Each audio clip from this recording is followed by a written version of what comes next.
Bismillahirrahmanirrahim. Alhamdulillahirabbil alamin. Allahumma shalli wa sallim ala sayyidina Muhammadin wa ala alihi wa sahbihi ajma'in. Subhanaka la ilma lana illa ma 'allamtana innaka antal alimul hakim. Rabbi shrah li sadri wa yassir li amri wa hlul 'uqdatam min lisani yafqahu qawli amma ba'd. Alhamdulillah, kita bersyukur kehadirat Allah Subhanahu wa taala yang telah menggerakkan kita dan menggerakkan daripada keinginan atau ke iradah kita yang ada di dalam hati kita untuk kembali eh, menghadap kepada Allah Subhanahu wa taala dan beribadah kepada Allah Subhanahu wa taala dengan kalam Allah Subhanahu wa taala yang isinya memang penuh interaksi dan yang harus kita jawab dan yang harus kita respon surat-surat Allah Subhanahu wa taala kepada kita yang tidak pantas kita abaikan. Memang di dunia ini banyak hal-hal yang tidak penting, hal-hal yang perlu dibuang, hal-hal yang perlu diabaikan. Akan tetapi kita jangan sampai melakukan hal yang sama dengan satu-satunya tali penghubung dan petunjuk kita dari Allah Subhanahu wa taala yang berbentuk Al-Qur'anul Karim. Al-Qur'anul Karim Allah turunkan sebagaimana sering kita bahas adalah sebagai buku petunjuk atas jalan-jalan kita, atas langkah-langkah kita, atas tindak tanduk, atas gerak-gerik, atas diam dan berbicara kita, atas memberi dan menerima kita, dan atas bermuamalah kita, interaksi dan berkomunikasi kita dengan orang, ya, sifat kita, dan sebagainya. Dan juga keputusan-keputusan besar kita, itu Allah Subhanahu wa taala sudah berikan jalannya yang jelas. Akan tapi sering kita mengabaikannya, kita melewatkannya, kita skip daripada pesan-pesan Allah Subhanahu wa taala tersebut, ya. Padahal di situ kita bisa menemukan jalan keluar. Maka dari itu hendaknya kita agar selalu merujuk kepada kitabullah dengan membacanya, dengan mempelajarinya, dan juga dengan memahami, merenungkan dan mengamalkannya. Insya Allah kita diberikan hidayah selalu oleh Allah Subhanahu wa taala. Oke, yang pertama surat At-Tahrim ayat 3, betul?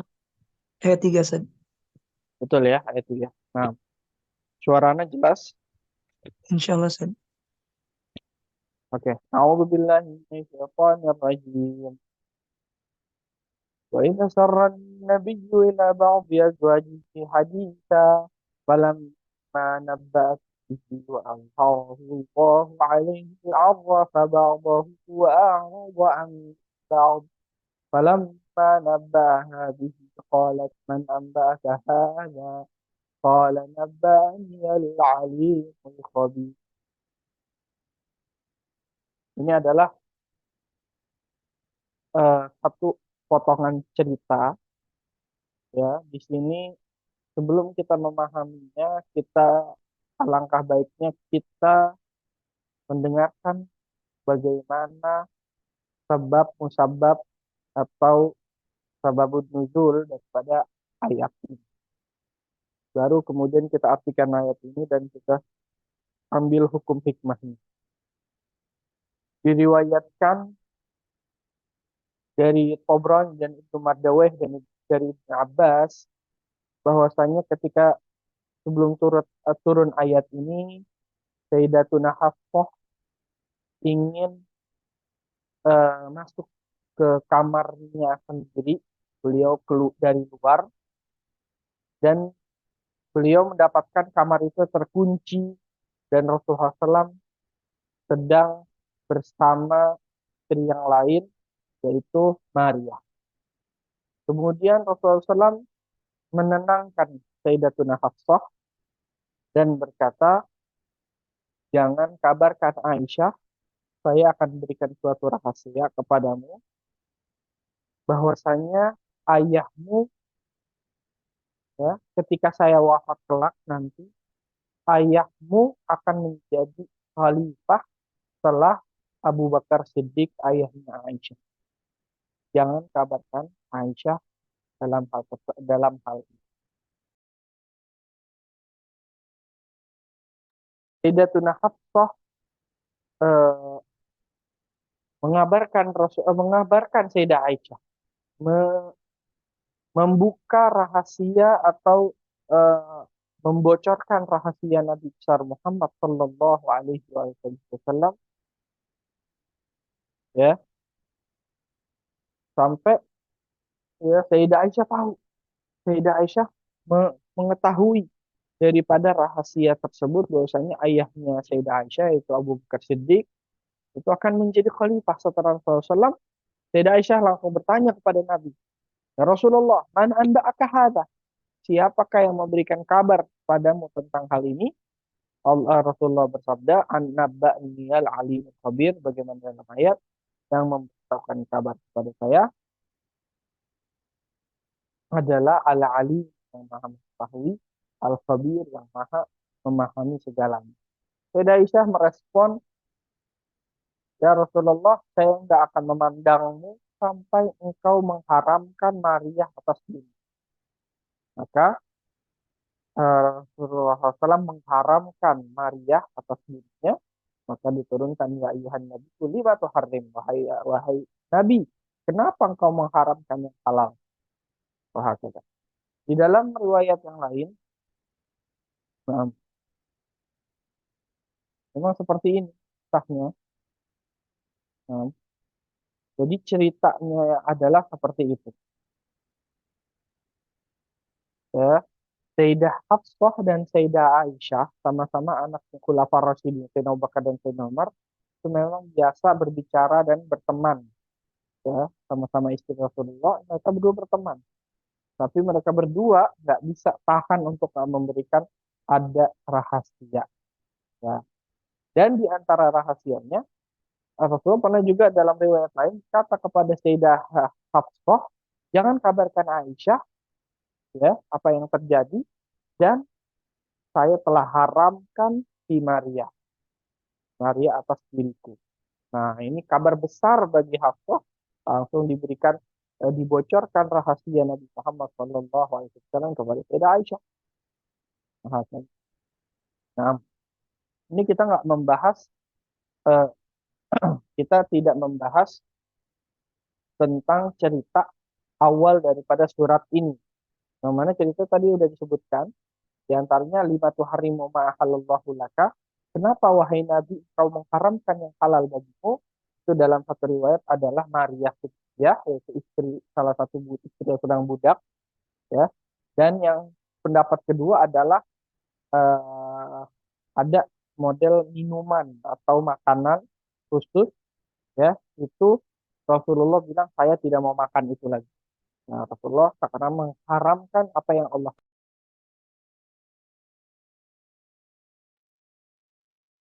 Seperti itu.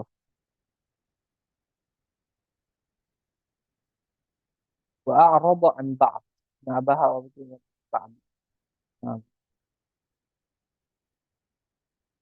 nah, kita kembali ke dalam artinya daripada tafsir ayat ini. Di dalam tafsir Jalalain itu, wa id asarran nabi, wa, dan id, dan sebutlah ketika asarran nabi itu sang nabi, yaitu Rasulullah SAW, memberikan, membisikkan atau memberikan sir, yaitu rahasia, ila ba'di azwajihi, ke sebagian istrinya, yaitu Sayyidah Hafsah. Haditha, yaitu sebuah hadis, sebuah pembicaraan yang rahasia. Nah, di tafsir Jalalain diartikan tahrimu Maria. Rasulullah SAW mengharamkan Maria atas dirinya. Faqala laha la tufsih, dan berkata beliau kepadanya, jangan kamu bocorkan rahasia itu. Falamma nabba'at bihi, ya, Sayyidah Hafsah tidak tahan untuk membocorkan rahasia. Dan ketika nabba'at bihi, ya, dia mengabarkan kabar tersebut Aisyah, kepada Sayyidah Aisyah. Dhannan minha an la haraja fi dzalik. Sayyidah Hafsah mengira ini cuma hal pribadi, jadi tidak ada dosa di situ. Jadi dibocorkan, kiranya hal pribadi, bukan masalah larangan Nabi dalam wahyu dan sebagainya. Dikira nggak berdosa, nggak apa-apa. Padahal semua yang Rasulullah perintahkan itu wajib. Wa azharahullahu alaih. Dan Allah telah menunjukkan dan Allah telah menyingkap, ya, Nabi Muhammad tentang hal tersebut, bahwasanya beritanya sudah tersebar alaih alamin arrafa. Rasulullah SAW arrafa ba'dahu lihaftah. Rasulullah SAW mencari tahu dan bertanya sebagian daripada rahasia tersebut kepada Hafsah, ya, wa a'radu an ba'd, dan Rasulullah tidak menyebutkan atau berpaling dari sebagian rahasia. Maksudnya Rasulullah cuma bertanya satu daripada beberapa dua rahasia atau beberapa rahasia. Rasulullah hanya bertanya, apakah kamu kabarkan yang ini? Ya, yang satu lagi Rasulullah tidak bahas. Takarrumanku itu adalah kasihan, sifat kasihan dari Rasulullah SAW. Falamma nabba'aha bihi. Ketika telah nabba'aha bihi. Ya, ketika Rasulullah mengabarkan Aisyah dengan kabar tersebut, ya, bahwasanya ini kabar rahasia. Qalat, tidak Aisyah berkata, man anba'aka hadza? Siapa yang kabarkan ini? Dari mana engkau tahu hal ini, wahai Rasulullah? Qala nabba'ani al-alimul khabir. Kemudian Rasulullah menjawab, yang telah memberikan kabar kepadaku adalah Allah yang Maha Alim dan Maha Khabir, yang Maha mengetahui dan Maha menguasai segalanya. Baik. Nah, di sini, ya, di sini, ya, kita bisa mengambil beberapa faedah di sini, ya. Nah, pertama, Rasulullah SAW arrafa ba'dahu, ya, yaitu Rasulullah mengetahui atau Rasulullah marah. Sebagian tafsir arafa, sebagian qiraat membaca arafa ba'dahu. Itu Rasulullah tahu dan marah. Ya, ada yang mengatakan seperti itu. Nah, ya, sebagian riwayat, tapi ini dhaif, mengatakan Sayyidah Hafsah ketika Rasulullah marah, Sayyidah Hafsah ditalak. Sebagian riwayat yang sahih mengatakan Sayyidah Hafsah tidak ditalak, tapi Rasulullah ingin mentalaknya. Sampai Sayyidina Umar bilang, kan ini anaknya, putri Sayyidina Umar kan yang melakukan pembocoran rahasia ini. Ini kan anaknya Sayyidina Umar. Sayyidina Umar sampai menyesal, ya Allah, laukan fi al-Khattab khairu mimma lamma talaqa fi Rasulullah. Wahai Hafsah, kalau ada di keluarga bin Khattab ada kebaikan, Rasulullah nggak bakalan menceraikan dirimu. Nggak sampai begini juga kamu melakukan hal yang apa namanya, suatu kesalahan yang besar. Kemudian datang malaikat Jibril untuk memerintahkan Rasulullah untuk merujuknya. Tapi ini pendapat yang lemah. Pendapat yang kuat adalah bahwasanya Rasul belum sampai merujuknya, tapi malaikat Jibril mengatakan jangan diceraikan karena dia adalah qawwamah, dia ahli ibadah. Nah, wahakala. Baik. Wa a'rada an ba'd. Jadi Rasulullah ngasih tahu sebagian daripada rahasia. Rasulullah tahu itu sebagian yang bocor itu yang mana dikabarkan. Kemudian yang sebagian lagi yang bocor juga rahasianya itu Rasulullah a'rada, maksudnya tidak bahas. Oke, yang enggak memberitahukan, bahwasanya enggak menanyakan dan memberitahukan tentang hal ini yang sudah ketahuan. Nah, Al Hasan Al Basri, dan tadi juga ada di tafsir daripada hadis lain, itu mengatakan mastaqsa karimun qattu. Apa sih artinya? Orang yang mulia adabnya itu tidak menuntut haknya penuh, ya. Dia kalaupun punya hak ada 5, orang baik-baik dan orang mulia, sifat mulia, itu dia paling menuntut cuma 3 atau 4.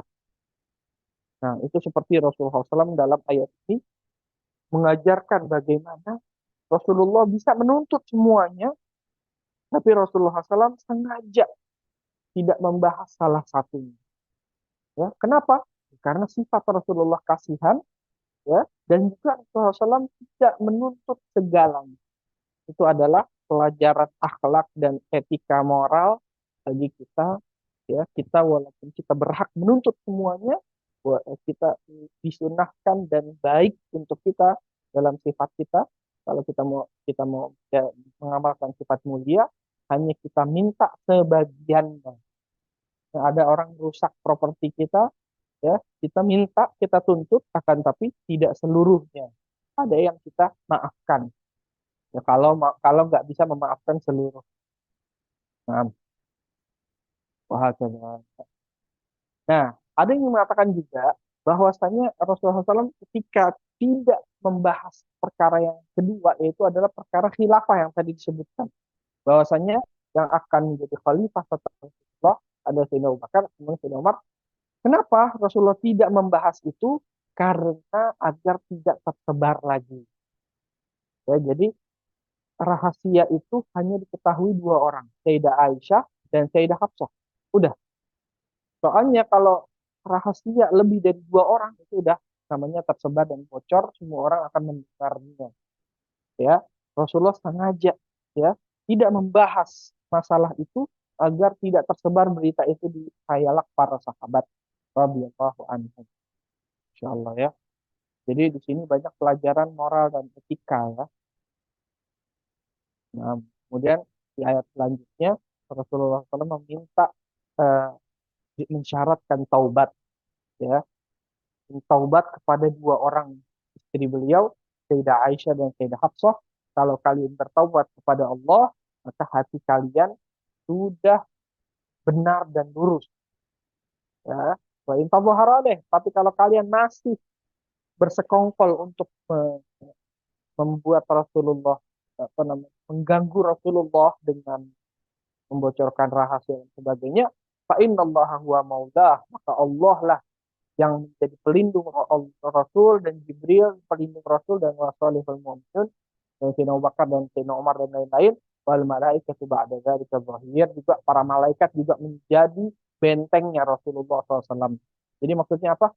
Kalian keluarga Nabi, ya, kalian istri-istri Nabi, gak mau bantu Nabi, gak mau taat kepada Nabi pun, Allah yang Allah lah yang menjadi backingan Rasulullah Shallallahu Alaihi Wasallam, dan para malaikatnya dan Jibril dan Salihul Mu'min akan membela Rasulullah. Jadi jangan seperti itu dalam rumah tangga, jangan seperti itu, jangan bocorkan rahasia, itu diantara hal yang sangat penting. Nah, ini kita banyak belajar di sini seperti itu. Nah, kira-kira jelas itu faedahnya, bahwasanya jangan sampai seperti itu. Kalau membocorkan rahasia itu adalah suatu eh, ketidak moral, ya, hal yang tidak bermoral dan jauh daripada akhlak-akhlak mulia. Bahkan. Nah, Ustaz Fikri, selanjutnya surat apa dan ayat berapa? Yang kedua, surat Al-Ahzab ayat 33, Ustaz. Al-Ahzab ayat 10. Nah,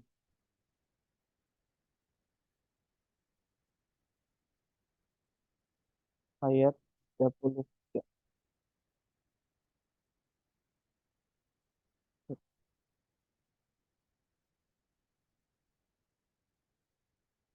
Nah, أعوذ بالله من الشيطان الرجيم. وقرن في بيوتكن ولا تبرجن تبرج الجاهلية الأولى وأقمنا الصلاة وآتينا الزكاة وأطعنا الله ورسوله إنما يريد الله عنكم الرجس أهل البيت ويطهركم تطهيرا. Sadaqallahul azim.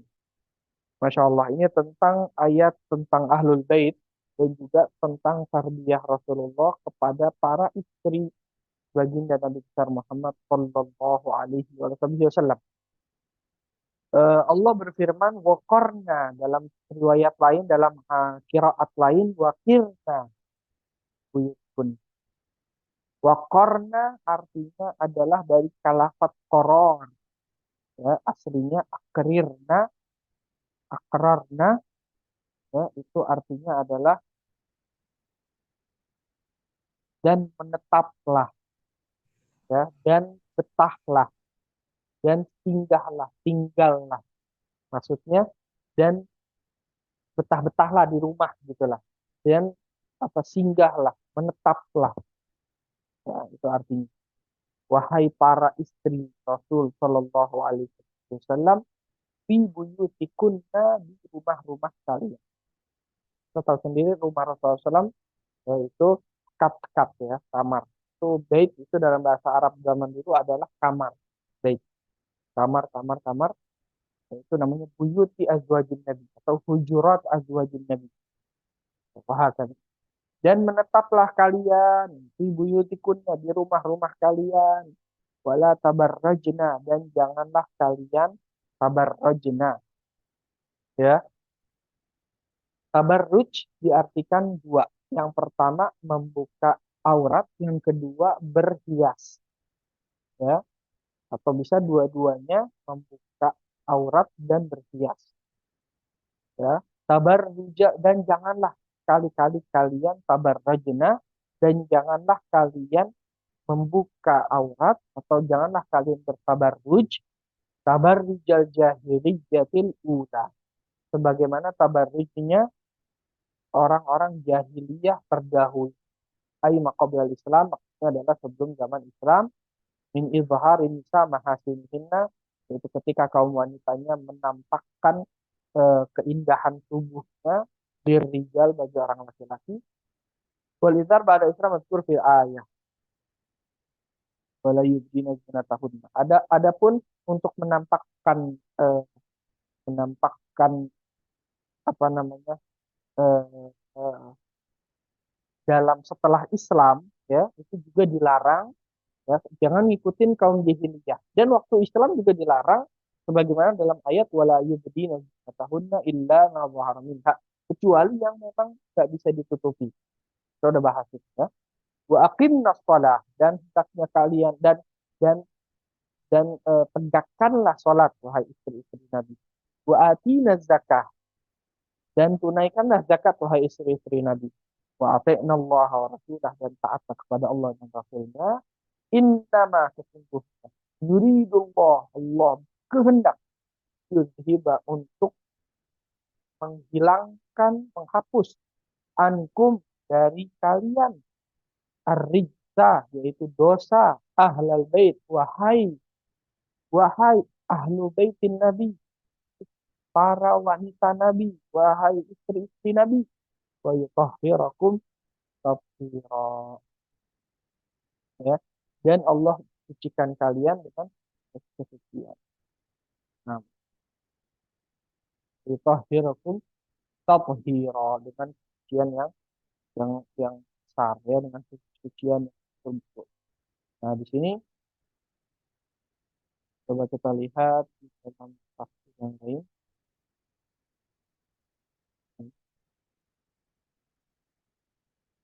Nah, baik. Wahla tabar rajna ini udah mengambil faedah ya di sini.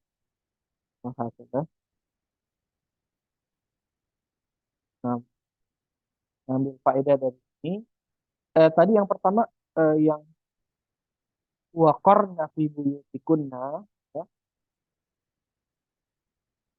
ya kunna ahli waqar wa sukun. Jadilah kalian orang yang tenang. Ada yang mengatakan seperti itu, firna.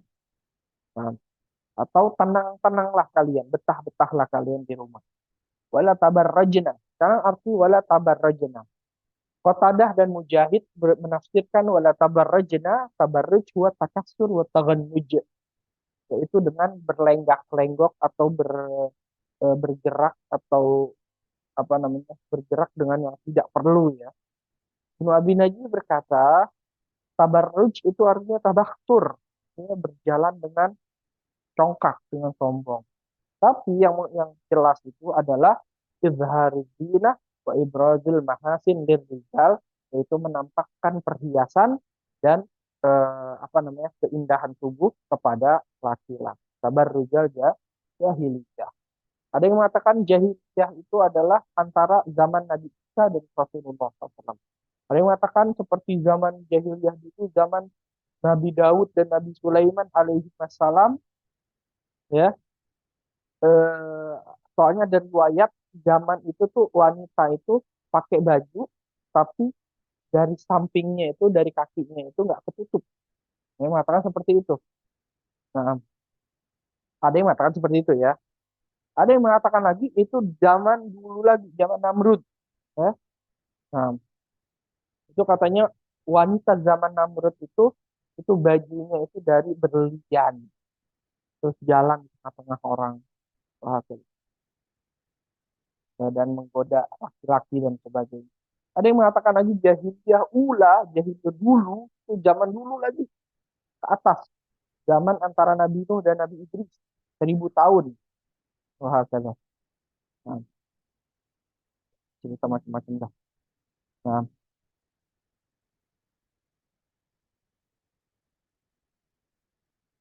wala tabarrajnya tabir jahiliyah. Ada yang mengatakan yaitu sebelum Islam, jahiliyah ula, ada jahiliyah ukhra, ya. Jahiliyah ula itu sebelum Islam, jahiliyah ukhra itu nanti akan terjadi di akhir zaman. Nah, mengatakan ula itu harus ada ukronya. Baik. Wa aqimna shalah wa atina zakah sampai akhir. Pertama, innama yuridullahu libankum risa ahlal bait. Sesungguhnya Allah berkehendak untuk menghilangkan dari kalian rijis. Rijis itu rijis itu adalah dosa, ya. Ibnu Abbas mengatakan bahwasanya rijis itu adalah amal syaitan, perbuatan setan yang Allah tidak ridhoi. Dia mengatakan rijis itu adalah su, keburukan. Mujahid berkatakan ar-rijis adalah syak. Nah, sekarang ahlul bait. Yang jelas-jelas di dalam ayat ini yang dimaksud ahlul bait adalah keluarga Nabi Muhammad SAW. Lebih eh, lebih jelas lagi adalah para istri Rasulullah Shallallahu Alaihi Wasallam. Tapi Abu Sa'id Al-Khudri dan banyak daripada tabi'in, Mujahid, Qatadah mengatakan ahlul bait yang dimaksud adalah Ali, Fatimah, dan Hasan dan Hussein. Namanya ahlul kisah. Khusus daripada keluarga Rasul yang paling dekat adalah 4 orang. Sayyidina Ali, Sayyidina Fatimah, Sayyidina Al-Hasan, dan Sayyidina Hussein. Dan pendapat ini sangat kuat. Nah, nah. Soalnya pada saat itu, suatu hari Rasulullah SAW pernah keluar di pagi hari. Rasulullah dengan membawa suatu selendang, suatu shawl ya, seperti itu dibuat dari apa namanya dari wol berwarna hitam. Dan Rasulullah duduk, Sayyidah Fatimah datang dan dimasukkan ke dalam lingkaran daripada kain surban beliau. Kemudian Sayyidina Ali datang juga dimasukkan, Sayyidina Hasan masuk ke dalam, Sayyidina Husain masuk ke dalam, dan Rasulullah berkata, Innama yuridullahu liyutba'ankum risa ahlul bait wa yutahhirakum tathira. Ini hadis penguat bahwasanya yang dimaksud ahlul bait adalah ahlul kisah tersebut, yaitu yang diliputi oleh Rasulullah SAW dengan ridhanya. Sampai mengatakan Rasulullah dalam hadis lain, haula'i ahlu baiti. Mereka ini adalah keluarga. Zaid bin Arqam berpendapat bahwasanya ahlul bait ini lebih luas daripada itu. Semua yang diharamkan zakat, ya, yang tidak boleh menerima zakat setelah wafat Rasulullah adalah keluarga Ali bin Abi Thalib sampai keturunannya, keluarga Aqil bin Abi Thalib, keluarga Ja'far bin Abi Thalib dan keluarga Abbas bin Abdul Muttalib. Nah, ini adalah keluarga Rasulullah SAW bagaimana riwayat Zaid bin Arqam. Bagaimana dalam hadisnya. Nah, nah, ya, wahakala. Jadi ahlul bait itu banyak pendapatnya, dan ulama, ya, sebagaimana dalam hadis Sahih Muslim, Rasulullah SAW bersabda bahwasanya eh, bahwasanya taraktu, ya, syai'ain, saya telah meninggalkan dua hal, ya, ma'in tamassaktum bihima, ya, kalian tidak akan sesat selama kalian berpegang teguh kepada keduanya. Yang pertama adalah kitabullah, yang kedua adalah sunnati. Tapi dalam riwayat lain adalah wa'itrati ahlu bait, itu adalah keluarga. Nah, kalau misalnya keluarga Rasulullah cuma itu saja, maksudnya keturunannya tidak masuk, berarti berarti tidak ada yang bisa dipegang daripada keluarga Rasulullah di setiap zaman. Akan tetapi, ya, ulama-ulama banyak berpendapat bahwasanya semua keturunan Sayyidina Ali dan Sayyidah Fatimah, dari Al Hasan dan Hussein dan yang selainnya juga, itu adalah ahlul bait, masuk ke dalam umum daripada ayat ini, innama yuridullahu yuthiba ankum rijsa ahlal bait wa yutahhirakum tathira. Nah, jadi seperti itu ya. Nah, jadi kita bisa paham arti ahlul bait aslinya adalah hanya istri-istri Nabi. Akan tetapi ada banyak hadis yang melihatkan bahwasanya lebih luas lagi yaitu ahlul kita. Ada yang mengatakan lebih luas lagi adalah keluarga besar Rasulullah yang tidak boleh menerima zakat, dan lebih luas lagi adalah keturunan Sayyidina Ali dan Sayyidah Fatimah, karena Rasulullah juga pernah bersabda bahwasanya anakku dari Fatimah,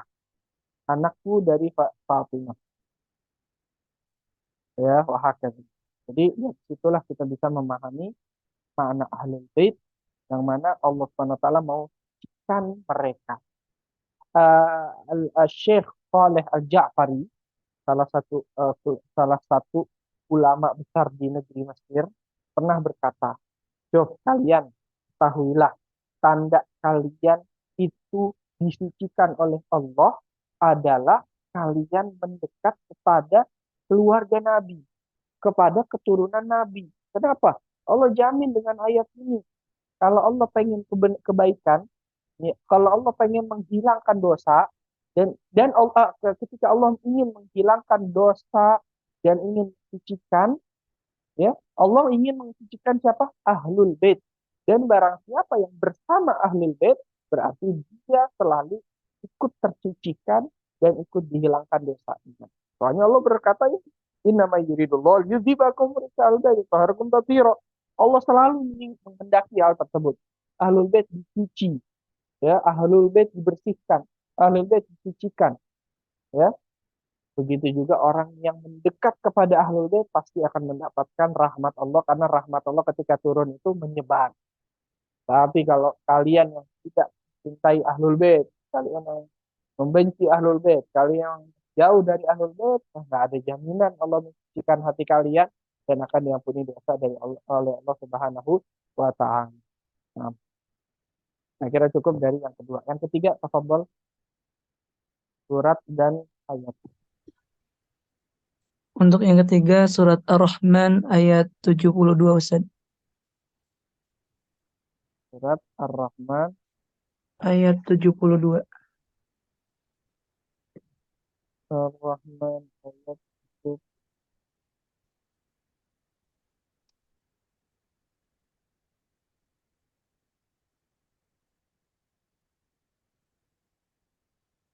Oh, Masya Allah, terpendek. A'udzu billahi minasyaitonir rajim. Hurum maqsuratun fil khiyam. Sadaqallahul azim. Masya Allah. Di sini salah satu nikmat surga adalah hurun maqsuratun fil khiyam. Fabi ayyi ala'i rabbikuma tukadziban. Apa hur? Hur syadidat sawadil uyun wa bayadihha. Ya. Asli kata hur adalah mata, ya, mata yang sangat kelopaknya atau bola matanya sangat hitam, ya, dan putihnya sangat putih, ya, sangat putih. Ya, maksudnya adalah bidadari-bidadari yang sangat jelita, sangat cantik. Maksuratun, masturat. Maksurat adalah yang tertutup, yang apa namanya, yang hanya berada di dalam, yang terlindungi fil khiyam, di dalam kemah-kemah, di dalam rumah-rumah. Ya, khiyam min durrin mujawwaf, sampai diriwayatkan dalam hadis bahwasanya bidadari-bidadari di surga itu berada di dalam rumah atau kemah. Kan khiyam kan contohnya kemah. Tapi sebenarnya itu lebih indah daripada segalanya karena terbuat dari mutiara yang tengahnya itu ada kosong. Bayangkan ya, kalau bukan bukan rumah ditempel mutiara satu-satu, tek, tek, tek. Rumahnya dari bata, rumahnya dari kayu, rumahnya dari batu, tapi ditempel emas, ditempel perak, ditempel berlian. Enggak, ini satu mutiara besar, itu dalamnya kosong, itu di dalamnya ada para bidadari-bidadari. Ya, jadi rumahnya itu lu'lu mujawwaf atau dur mujawwaf. Ada satu mutiara, satu permata, di dalamnya ada kosong. Dari dalam melihat keluar, dari luar nggak bisa ngelihat ke dalam. Masya Allah ya. Ya, itu apa namanya, di antara nikmat surga. Dan nikmat surga ini eh, nggak bisa dibayangkan. Kita bayangin bisa sih, tapi maksudnya nggak sama dengan hakikatnya. Kama la aina ra'at wa la udhun sami'at wa la khatara ala qalbi bashar. Nikmat surga adalah ringkasannya, deskripsinya nggak pernah dilihat mata, nggak pernah didengar telinga, dan nggak bisa dibayangkan oleh imajinasi sehebat apapun. Masya Allah. Jadi kalau kita udah paling hebat imajinasinya, surga itu masih di bawah, di atasnya, apapun lebih daripada itu, lebih daripada itu semua yang kita bayangkan. Kita lihat di sini turun surat ya. Mereka ada di dalam, ya, mereka tersimpan, terjaga, ada di dalam khiyam, ya. Disebutkan dalam bahasa Arab imra'atun maksurah, itu artinya wanita yang tidak pernah keluar, ya, yang tertutup, tidak pernah keluar, terjaga. Mujahid mengatakan maksudnya bukan itu, maksudnya adalah maksurat, artinya pandangan mereka itu nggak pernah ngelihat yang lain, cuma ngelihat dirinya sendiri dan ngelihat suami-suami mereka. Udah, nggak ada lirikan, nggak ada tengok-tengok, nggak ada apa, cuma yang dia lihat cuma dirinya sendiri sama sang suami. Masya Allah.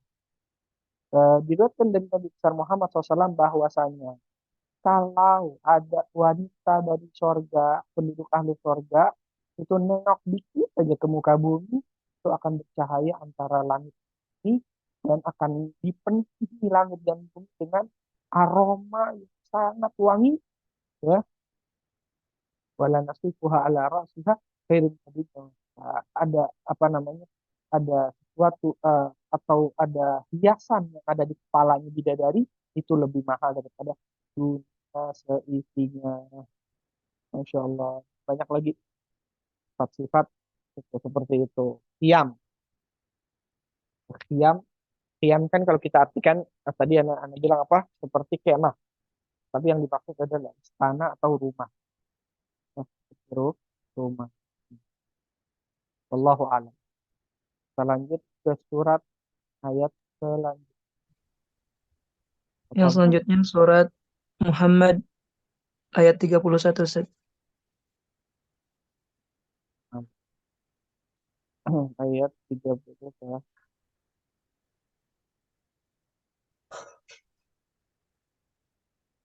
Oh, salli sallim wa barik alaih. Surat Sayyidina Muhammad.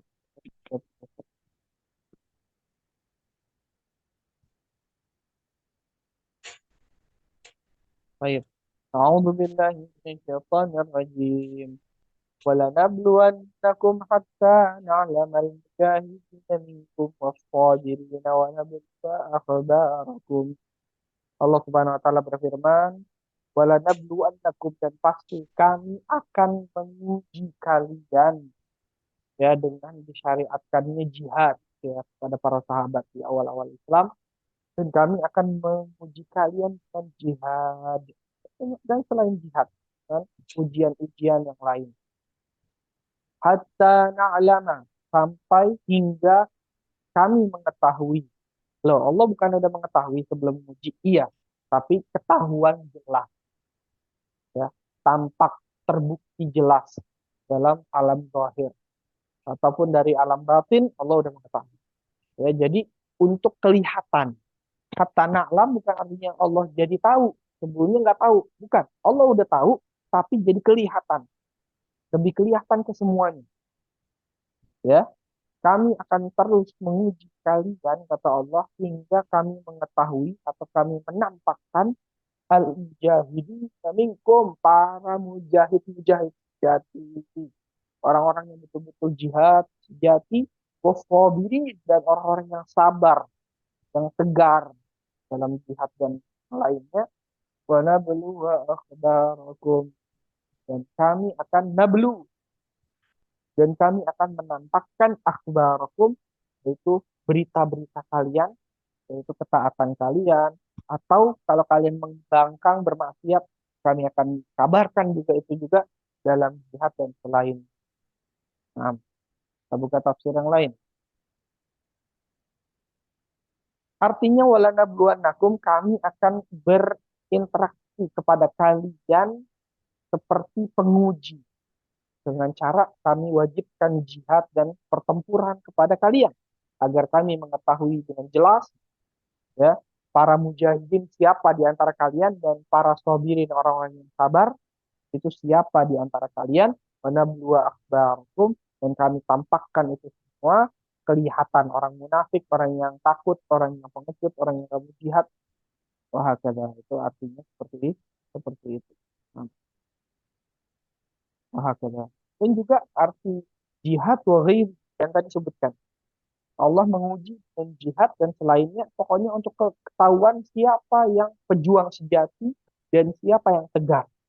Juga artinya Allah menguji kita dengan segala kewajiban, dengan segala perintah, dengan menjauh dengan perintah untuk dengan segala ancaman. Agar Allah tahu siapa mujahid di antara kita yang sebenarnya dalam menjalankan perintah Allah dan menjauhi larangannya, dan Allah akan menampakkan itu semua ya nanti di akhirat. Jadi seperti itu ya. Dan juga jihad sekarang kita yaitu menuntut ilmu. Menuntut ilmu, Allah juga akan menguji kita dengan menuntut ilmu agar Allah mengetahui siapa militan dalam ilmu di antara kita dan siapa yang sabar, tegar dalam menuntut ilmu, ya capek, susah, sulit, gak paham-paham, ya lupa lagi hafalannya dan sebagainya, ya agar Allah tahu itu nilai-nilai kalian dan Allah akan tampakkan nilai-nilai kalian. Ya, wahakata. Dan semua bentuk-bentuk jihad, semua bentuk-bentuk daripada ujian dari Allah Subhanahu wa taala masuk ke dalam ayat ini ya secara makna. Walaupun kalau ngomong cerita sebab betul kembali kepada jihad peperangan melawan orang-orang kafir. Nah, kira jelas. Eh, Satu lagi ya. Afwan, Ustaz, di sini surat An-Nazi'at Hmm. cuma untuk ayatnya 1 sampai 10, Ustaz. 10, Masya Allah. 10, Gimana, 10 Ustaz? ayat. Baik. Mau dibagi dua. Hmm. Nah, surat An-Nazi'at. Karena udah pernah ngajarin ini ke santri. Surat An-Nazi'at. Coba ya, berarti Anda tafsirkan cepat aja. Soalnya juga 1 sampai 10 ini apa namanya eh, nggak banyak, maksudnya artinya cuma tekstual, jadi nggak banyak fawaid dan sebagainya. Di sini Allah Subhanahu Wa Taala berfirman, wan naziati gharqa, demi malaikat tanziul arwah kufar yang mencabut ruh-ruhnya orang kafir. Gharqa dengan cabutan yang kuat. Jadi Allah bersumpah dengan atas nama para malaikat yang mencabut nyawa dengan keras orang-orang kafir. Wan nasyitati nashta, dan demi para malaikat juga tansyitu arwahul mu'minin juga mencabut, ya, tapi dengan lemah lembut ruh-ruhnya orang-orang beriman. Wasabihati sabaha, dan juga demi para malaikat yang berenang, yang terbang, ya, di langit dengan perintah Allah. Kemudian yang keempat, fasabiqati sabqa, dan juga malaikat yang sabiqat, yang bersegera, yang saling bersegera, tasbiq bi arwahil mu'minil jannah, untuk memasukkan ruh-ruhnya orang-orang beriman kepada surga. Fal mudabbirati amro, dan demi para malaikat yang mudabbirat, yang mengatur perkara dunia. Ya, maksudnya apa? Maksudnya yang bawa hujan, bawa rezeki dan sebagainya, para pengatur urusan dunia. Ya, malaikat-malaikat yang Allah perintahkan untuk tersebut. Nah, ini semuanya kan adalah sumpah dari Allah. Jawabannya adalah, wahai orang-orang kafir Mekah, kalian akan dibangkitkan kembali yauma tarjufur rajifah, di hari ditiupkan sangkakala yang pertama. Kenapa dinamakan tarjufu rojifah? Rojifah itu bergetar, karena dengan itu bergetar seluruh dunia dan hancur. Tatsba'u harrodifah, diikuti oleh rodifah, adalah tiupan kedua. Tiupan pertama, sangkakala pertama dan kedua. Antara keduanya 40 tahun. Ya, situ nggak ada yang hidup kecuali Allah Subhanahu Wa Taala. Allah sifatkan keadaan ketika setelah dibangunkan semua makhluk pada tiupan kedua, qulubun yauma idzi wajifah, hati. Hati-hati pada hari tersebut wajifah, takut dan cemas. Absaruha khasyi'ah, pandangan-pandangan hati tersebut khasyi'ah, yaitu hina dan tunduk, karena begitu besar fenomena yang terjadi. Yaquluna inna lamarduduna fil hafirah. Mereka berkata, apakah kami dikembalikan kembali ke awal? Maksudnya kami dihidupkan lagi. Ya, jadi mereka itu nggak percaya hari kiamat, mereka akan tercengang dan kaget, sekaget-kagetnya, ya. Tapi juga ada yang mengatakan ini waktu di dunia. Dunia, kan kita balik lagi ke hidup lagi nanti. Nggak mungkin. Orang-orang kafir berkata seperti itu. Ada yang mengatakan ini juga artinya adalah di akhirat. Ya, mereka kita kembali lagi. Ini nomor dudu nafil kafir. Kafirah itu artinya kembali setelah kematian. Kafirah aslinya arti awal segala sesuatu. Ya, roja'a fulan fi hafirati, artinya orang balik ke awal. Itu artinya. Jadi hari kiamat terjadi seperti itu. Wallahu a'lam bishawab. Nah, kembalikan ke moderator untuk pertanyaan. Kalau nggak ada langsung. Baik, syukran jazakumullah khairan kasiran kepada Ustadz Adam yang sudah menyampaikan begitu banyak keilmuan bagi kita semua. Baik, dibuka untuk pertanyaan kepada hadirin semuanya. Yang ingin bertanya dipersilahkan.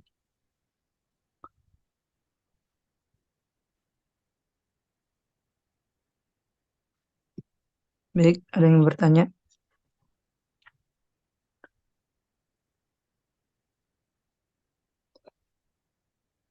Mungkin Fikri duluan ya, Ustaz. Apa? Bismillahirrahmanirrahim. Afwan, Ustaz, izin bertanya mengenai ayat yang tadi Al-Ahzab 33 yang bagaimana tentang tabarruj. Afwan, Ustaz, bagaimana fenomena di zaman sekarang dengan Masya Allahnya gitu, banyak baju-baju syar'i yang Alhamdulillah gitu, Ustaz, menutupi aurat para muslimah gitu, Ustaz. Akan tetapi dari banyaknya baju-baju syar'i itu yang dimana dipenuhi dengan pernak-pernik, Ustaz, yang dimana untuk memperindah baju syar'i itu, Ustaz. Apakah itu termasuk keindahan yang Allah perbolehkan karena Allah Allah cinta akan keindahan, atau itu termasuk tabarruj, Ustaz? Oke, ulama mengatakan seperti ini, ya. Kan tadi kan disebutkan arti tabarruj dalam bahasa itu artinya adalah menunjukkan perhiasan dan keindahan tubuh. Nah, di sini ulama membahas menutup aurat. Menutup aurat itu apakah cuma warna kulit yang ditutup itu baru dianggap menutup aurat atau tidak? Memang di dalam sholat untuk sah sholatnya memang arti aurat di situ yang ditutup. Arti menutup aurat adalah menutup warna kulit. Jadi nggak kelihatan dari luar warna kulitnya, ya. Walaupun hal itu sangat tipis, walaupun hal itu apa namanya, walaupun sangat tipis dan walaupun mencetak atau apa namanya, membuat timbul daripada bentuk tubuh, memperlihatkan bentuk tubuh dari segi ketipisannya, sudah sah sholatnya. Tapi kalau sholat di dalam fikih juga ada bab aurat di dalam masul khufain, itu cuma nggak boleh kena air aja. Maksudnya apa? Walaupun transparan itu namanya menutup gitu kalau di bab masul khufain itu yaitu apa, alas kaki yang boleh dibuat wudhu. Nah, tapi yang dimaksud di dalam menutup aurat kan diperjelas dalam ayat ini tabarruj, artinya memperlihatkan perhiasan dan keindahan tubuh. Ulama mengatakan berarti menutup aurat tidak cukup cuma untuk menutup warna kulit, tapi juga harus menutup bentuk kulit, bentuk badan, ya sebisanya, ya, dan juga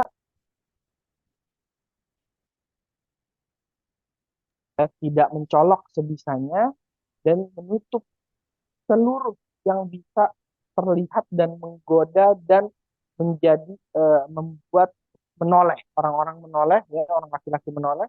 Nah, itu ditutup. Nah, jadi apakah perhiasan yang ada di hijab syar'i, ya, di baju syar'i yang sudah berwarna hitam, warna gelap dan sebagainya, dan sudah tidak ketat dan sebagainya, apakah itu diperbolehkan atau tidak? Secara zahirnya itu termasuk adalah perhiasan yang mana dilarang dipertunjukkan kepada laki-laki yang ghair muhrim. Secara zahirnya seperti itu. Ya, jadi sebisa kita untuk dihindari daripada warna-warna atau perhiasan-perhiasan, karena itu bertolak belakang dengan maksud daripada baju syar'i itu tersebut. Maksud baju syar'i agar tidak ditoleh, agar tidak menarik perhatian, akan tetapi ketika ditambahkan hal-hal yang bermacam-macam di luar baju tersebut menjadi menarik perhatian. Itu bertolak belakang dengan maksud daripada baju syar'i tersebut. Maka hendaknya, ya, semua model baju yang tambah membuat seseorang tidak dipandang dan tidak dijadikan perhatian, itu tambah baik dan tambah bagus. Dan semua model baju yang tambah membuat perhatian itu kurang sesuai dengan maksud daripada menutup aurat. Ya, menutup aurat itu agar tidak fitnah. Tidak fitnah itu agar tidak ditoleh dan tidak dilihat dan tidak dijadikan perhatian. Yang boleh dijadikan pusat perhatian adalah kepada suami. Kepada suami pakai baju apapun, yang dengan hiasan apapun, dengan eh, ketat atau tidak ketatnya, transparan apapun itu diperbolehkan, malah disunahkan, bagus seperti itu. Tapi untuk orang-orang lain luar itu tidak diperbolehkan dan haram. Mungkin jelas. Adapun arti Allah SWT mencintai kebaikan, mencintai keindahan, itu selama bukan di dalam hal yang haram seperti itu. Ya, dalam hal-hal yang lain, keindahan, keindahan hati, keindahan, keindahan apa namanya, keindahan di dalam berbicara, keindahan, semua Allah cinta keindahan, ya, tapi bukan di dalam batasan atau garisan fitnah yang Allah Subhanahu Wa Taala larang sendiri, ya, karena semua ada batasannya masing-masing. Kemudian artinya indah juga artinya kita bersih, artinya kita apa namanya, memilih sesuatu yang anggun, yang tertutup, yang bagus, yang rasa malu itu sendiri adalah keindahan. Karena kira jelas. Ada lagi yang mau Syukron komen? Ustaz atas jawabannya. Dipersilakan untuk yang sudah hadir untuk bertanya, bisa melalui secara langsung, melalui audio atau dikirim lewat komentar.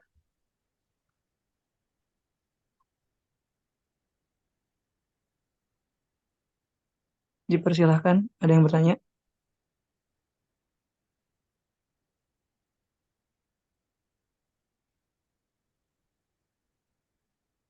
Afwan, Ustaz, Fikri boleh sekali lagi, Ustaz. Silakan. Ini Ustaz, Fikri agak sedikit mendengar di surat Ar-Rahman ya, yang dimana kan banyak membicarakan tentang bagaimana bidadari dengan kecantikannya Ustaz ya. Bahwasanya yang Hmm. kita pahami bahwasanya bidadari itu adalah makhluk Allah yang cantik gitu ya Ustaz, yang diperuntukkan bagi penduduk surga. Berarti salah seorang wanita gitu Ustaz. Namun bagaimana kita menyikapi Ustaz? Ada seseorang yang berpendapat katanya Ustaz dalam ilmu mantik yang Fikri nggak ketahui gitu Ustaz. Kalimat daripada bidadari itu hanya kiasan Ustaz, Oke, untuk nikmat Allah yang di surga, akan tetapi bentuknya bukan wanita Ustaz. Itu gimana oke, Pak? oke, Ustaz? oke, oke. Sebenarnya ini masuk ke dalam suatu aliran pemikiran ya. Jadi kalau kita mau belajar atau kita menelaah daripada sejarah, itu ada satu mazhab atau suatu aliran atau satu firqah, itu mereka menakwilkan ayat Al-Quran ya, segala yang bisa ditakwilkan mereka artikan. Jadi mereka mengingkari adanya mizan ya di akhirat, adanya timbangan, mengingkari adanya syirat ya, mengingkari adanya azab neraka dan sebagainya, mengingkari adanya nikmat surga yang dijelaskan, bidadari, apa namanya, istana, buah-buahan yang ada di surga. Mereka mengingkari dan mengartikannya bahwasanya itu adalah ibarat saja, majas saja, kiasan saja daripada kenikmatan Allah dan keridhaan Allah. Ini adalah suatu kesalahan di dalam mengartikan ayat-ayat Allah Subhanahu wa taala. Jadi, kalau mau dibahas sebenarnya lafat-lafat di dalam Al-Qur'an ya dan di dalam bahasa Arab seluruhnya itu terbagi menjadi dua. Ada yang namanya haqiqah, ada yang namanya majaz. Haqiqah artinya lafat itu arti yang sebenarnya. Ada arti api, artinya api, beneran api ya. Ada air, artinya air, yang kita tahu air benar. Bukan arti air itu kelembutan, bukan arti api itu artinya kepanasan, bukan. Ada sesuatu yang namanya majaz. Majaz itu adalah kiasan, ya. Kiasan itu artinya sesuatu yang bukan hakikatnya, yang bukan sebenarnya, ya. Contohnya, si fulan berbicara seperti layaknya singa podium. Dah, berarti emang dia singa. Dia punya taring. Bukan. Itu adalah kiasan dari sifat berani. Nah, di Al-Quran dua-duanya ada. Akan tetapi ulama mengatakan tidak boleh kita mentakwil jadikan kata Al-Quran itu adalah majas kecuali ada sebabnya. Kecuali tidak mungkin kita artikan secara hakikat. Sekarang pertanyaannya begini, apakah Allah mampu menciptakan bidadari beneran di surga? Apa penghalang gak ada bidadari? Apa penghalang ada bidadari di surga? Allah mampu menciptakan bidadari yang cantik dan sebagainya. Allah mampu. Apakah mampu Allah eh, menciptakan istana? Mampu. Kenapa kita alihkan arti itu kepada arti yang lain? Padahal tidak ada penghalang yang untuk kita membelokkan arti. Kalau tadi si fulan itu singa podium, kita alihkan dari arti singa yang hewan pada singa keberanian, karena memang tidak mungkin. Ada sebabnya kenapa nggak mungkin dia singa bisa ngomong, singa ada di podium, singa nama manusia, nggak mungkin ya. Nah, baru kita alihkan. Jadi majas itu adalah kiasan. Nggak boleh kita sembarangan belok ke makna kedua, kecuali makna pertama tidak mungkin atau terhalang. Sedangkan bidadari, tanah, api neraka, sirat, mizan, dan sebagainya, telaga Nabi, itu semuanya adalah makna yang harus kita yakini dan mungkin terjadi. Nggak ada keperluan kita untuk membelokkan artinya kepada arti yang lain. Ini penjelasan sangat-sangat singkat daripada yang mengartikan seperti itu. Mereka itu adalah firqoh ya atau aliran pemikiran. Karena lupa namanya Zohiriyah kalau nggak salah. Bukan Zohiriyah, Batiniyah, Batini, kelompok Batiniyah adalah yang mentakwilkan segalanya, semuanya ditakwilkan. Atau mereka masuk ke dalam kelompok orang orientalis yang mengartikan mukjizat Nabi itu sebagai suatu hal yang masuk akal dan sesuatu hal yang biasa, ya. Itu adalah cuma ibarat, cuma ungkapan-ungkapan agar tujuan mereka mengingkari Nabi besar Muhammad Shallallahu Alaihi Wasallam. Satu daripada dua itu, imma orientalis, ya, orang para pemikir-pemikir Barat yang mendalami Al-Quran dan hadis, yang ingin mengecohkan iman umat Islam, atau kelompok batiniah yang memang mereka salah dalam cara berpikir. Mereka semua ayat-ayat Al-Quran ditakwilkan, padahal tidak perlu untuk ditakwilkan. Karena kira penjelasan ringkas ini jelas. Kalau mau mendalami lagi, belajar kitab usul fikih dan belajar kitab mustalah hadis dan belajar kitab usul tafsir atau ulumul Quran, itu dibahas dengan merinci maksudnya apa yang Anda jelaskan tadi. Ya, Pak. Syukran Ustaz atas jawabannya. Ya, Baik, silakan ditutup. oh, sudah ya Ustaz. Insyaallah kita tutup. Alhamdulillah, jazakallah khairan kasiran kepada Ustaz Adam Haikal yang sudah menyampaikan ilmu pada malam hari ini yang insya Allah bermanfaat bagi kita semua, dan insya Allah kita bisa amalkan di kehidupan kita sehari-hari, yang dimana ini adalah tanda kebaikan dari Allah Subhanahu Wa Taala untuk kita sebagai hambanya. Baik, kita doakan guru-guru kita juga, semoga Allah jaga, Allah sehatkan, dan Allah mudahkan segala urusannya, dan apa yang disampaikannya semoga menjadi keberkahan Amin. bagi beliau dan keluarganya. Baik, kita tutup sama-sama dengan mengucap hamdalah dan doa kafaratul majlis. Alhamdulillah, subhanakallahumma wa bihamdika, asyhadu an la ilaha illa anta, astaghfiruka wa atubu ilaik. Assalamualaikum warahmatullahi wabarakatuh. Salam. Syukran.